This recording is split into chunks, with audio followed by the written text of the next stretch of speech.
I just thought it was, yes, because we're arriving at a place, the term collegial was used several times, because we've reached this place in the dynamics of these relationships where you're in a room with partners, but how far can you trust the partnership?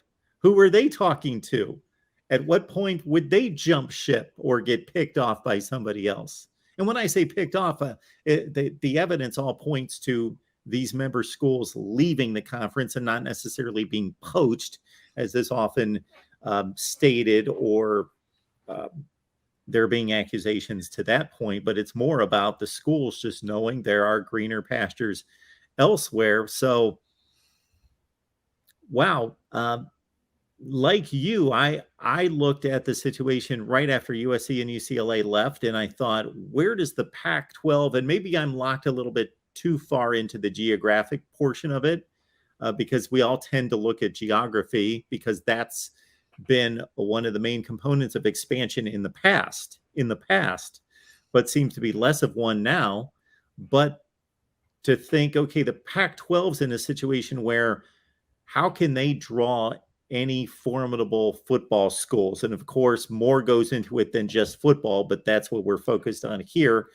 And the two schools that you just named, Fresno State and San Diego State, were the first two selections that I made based on the strength of the football programs, the media market, and relative strength, competent, strong academic institutions, and putting all that together.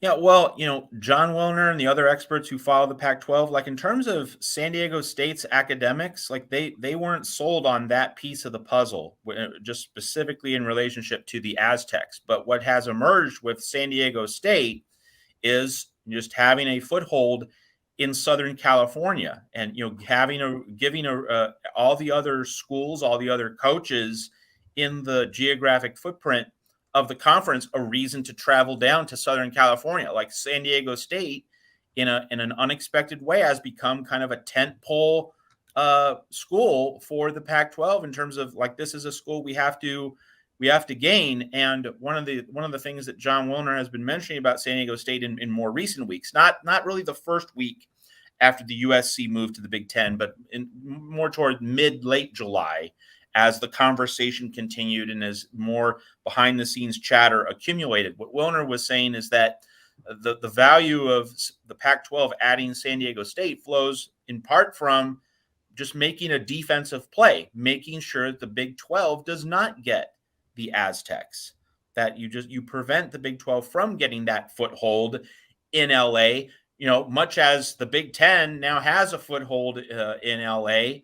So, we're just talking about owning the markets, owning the biggest markets at the top of the food chain. Well, so now you don't want the Big 12 to get its feet planted in Southern California. So you add San Diego State simply because, no, Big 12, you can't have that. You can't have the Aztecs.